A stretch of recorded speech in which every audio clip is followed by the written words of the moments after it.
Welcome to the Yungang Grottoes, located about 9 miles west of Datong, Shanxi Province, China.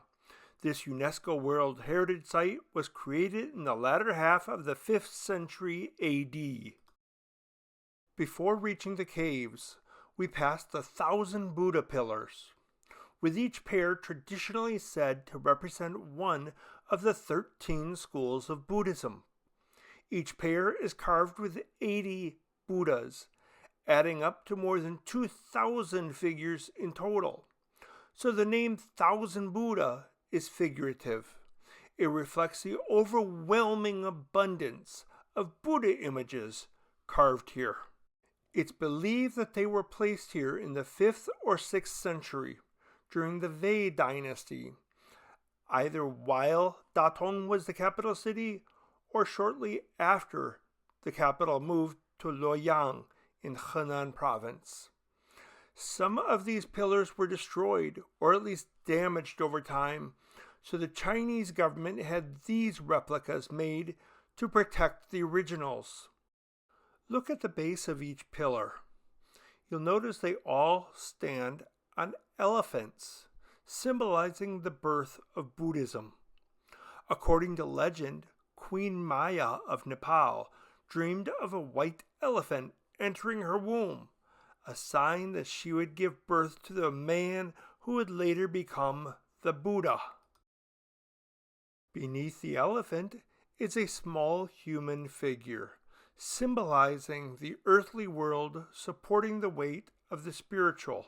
Beneath that is a sign of devotion from both the court and protectors, linking human and spiritual worlds. After passing through the 1,000 Buddha statues, we come across this wishing tree covered in gold leaves and red ribbons, which are believed to carry prayers for health, luck, and happiness straight to heaven. People stop here to write their prayers and tie them to the branches. This relief wall depicts a royal worship ceremony from more than 1,500 years ago, showing the emperor and queen leading a solemn procession to honor Buddha. Carved in meticulous high relief, it recreates the magnificence of the 5th century Northern Wei Dynasty when the Yungang Grottoes served an important royal temple. Around 460 AD, a highly respected Buddhist monk named Tan Yao convinced the emperor to support the creation of caves on the side of a cliff in which to carve gigantic Buddha sculptures. The emperor was convinced that this would restore religious merit and purify the state spiritually because his predecessor banned Buddhism and destroyed anything associated with the religion.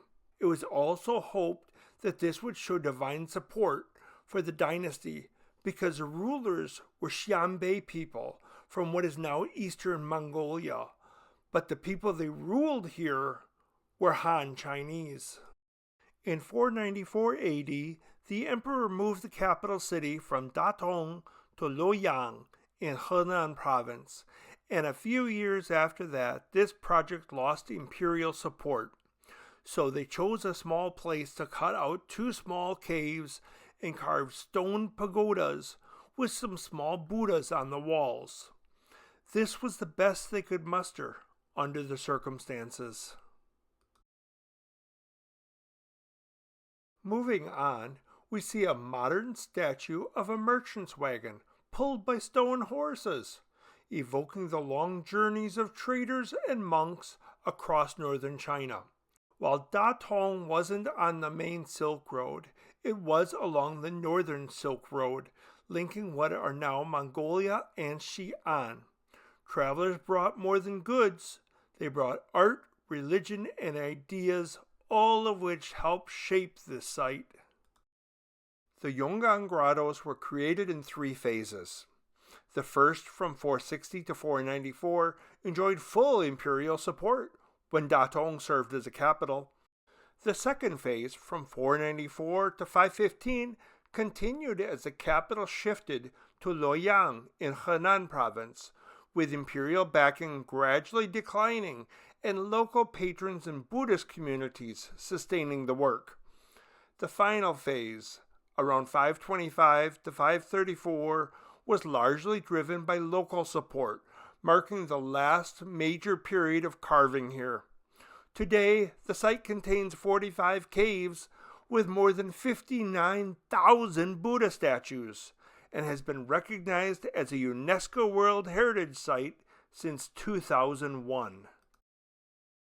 Standing at the heart of Cave 20 is the giant Vairocana Buddha, carved around 460 to 465 AD during the first phase of the Yungang Grottoes.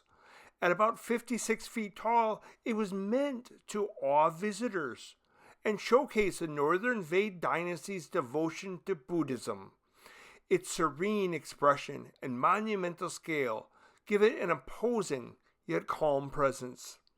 On either side of Vairocana are two Bodhisattvas, slightly smaller but no less striking. Their crowned heads mark them as enlightened attendants, drawing the viewer's attention to their central Buddha and highlighting his cosmic authority. Together, the three figures create a clear hierarchy, reflecting both spiritual significance and the imperial support that made this monumental cave possible. The emperor and his court envisioned Yungang as a place where devotion, authority, and monumental art converged, and Cave 20 remains one of the most impressive realizations of that vision. The numerous holes once held pegs for clay, plaster, and paint that decorated these statues. These wooden shelters were built in the 17th century during the early Qing dynasty under Manchu rule. Poles were slid into holes carved into the sandstone, much like the Hanging Temple, to hold the structures in place along the cliff.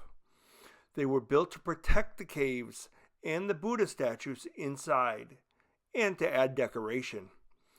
At the top of each column, you can see a dragon's head. In Chinese legend, dragons control rain and water, so these carvings were meant to symbolically protect the Buddha statues from rain, safeguarding the carvings inside. The walls of this room are decorated with frescoes and sculptures from the 17th century.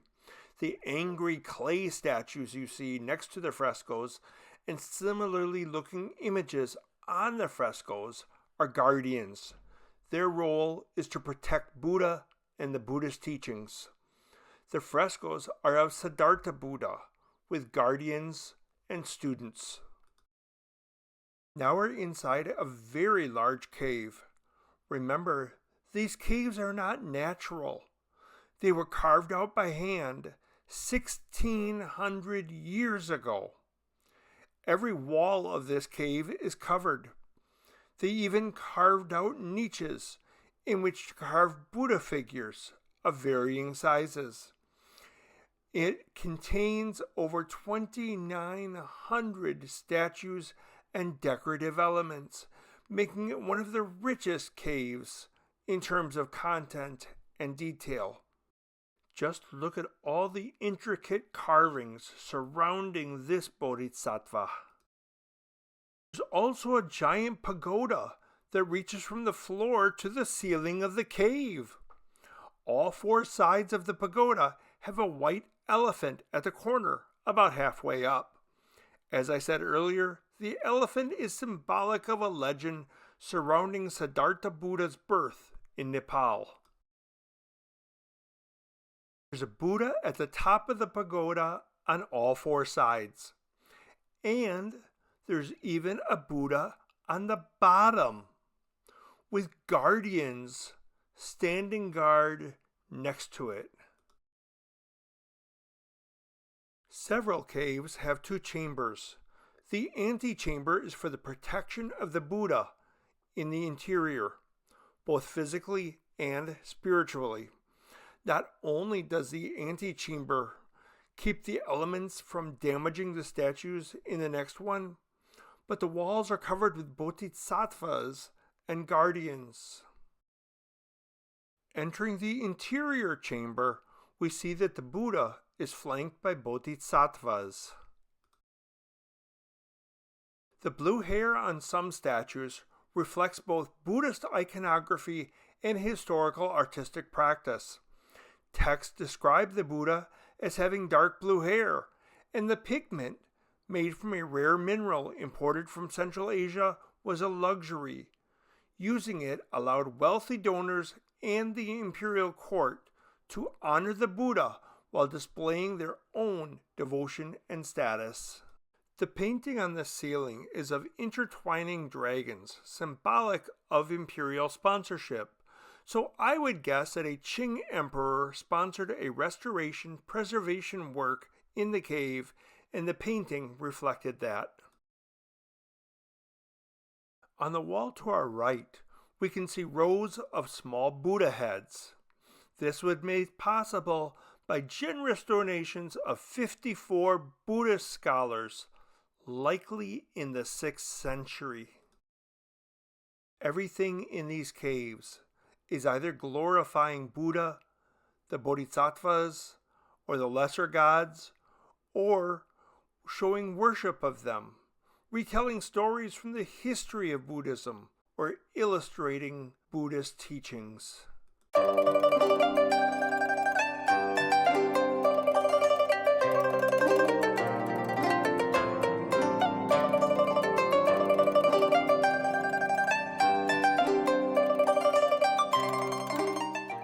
These carvings on the ceiling are from the 5th century, while the Buddha and the bodhisattvas are from the Qing Dynasty, 1200 years later. The 3 women in the front left have the typical dress and hairstyle of the 5th century Northern Wei Dynasty. This 5th century Buddha is interesting. Seated, he is almost 98.5 feet high, and he's dressed in the style of India. The little man under his hand is actually a guardian, since the Buddha's arm was too big and heavy to support its own weight. This little guardian was added to hold it up. We see a lot of the caves have these lamps to help us see this beautiful work. But how did the artists actually do such meticulous work in the dark, even so high up and over 1,000 years ago? Leave me a comment. Let me know what your thoughts are on this question.